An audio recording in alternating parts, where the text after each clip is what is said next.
If you really want to know how valuable you are, look at how much time the enemy has invested trying to take you out. Oh, that's nice. She really thought she ate with this one, you know. Let's get a little zoom in on her face and see. I mean, she really thought she had made a point. But I mean, she's right, but it sounds very generic, you know. This is why you're waking up at 3 a.m. I've got a question. Why is it that most people who, live out in nature and this kind of stuff, especially Caucasian, white dudes and girls, why can't they also look presentable at the same time? I mean, they're trying to make this whole raggedy look cool and so forth, but to me, it's just dirty. In Africa, if you come around walking like that, looking like that, people will think you're mad. They'll think you're an unsuccessful blood ritual and, the demons are tormenting you. Can we please start a petition where you check in at 11 a.m. at hotels and then you check out at 3? Because the other way around just doesn't make sense.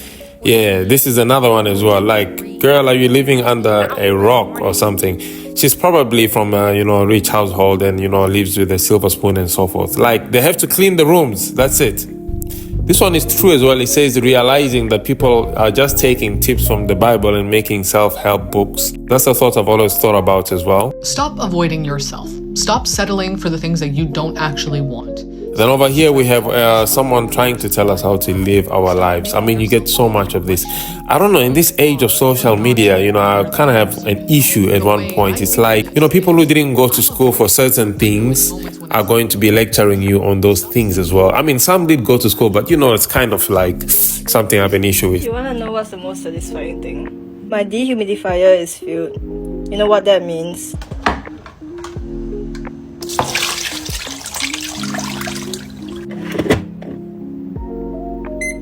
Singapore is genuinely so humid. And let's talk about this. This girl, she's from Singapore or Malaysia.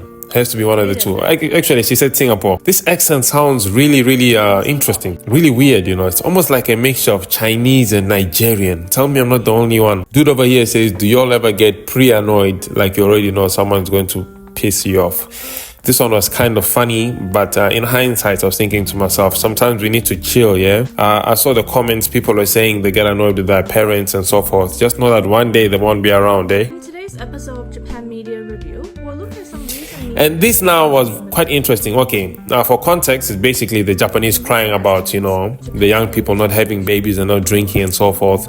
And there are too many old people in the country and they might have to put some immigrants and so forth. But that's not what I'm here about, to talk about. Look at the aesthetic, man. It's pink. This is national news and television, and everything is pink. The Japanese are so smart.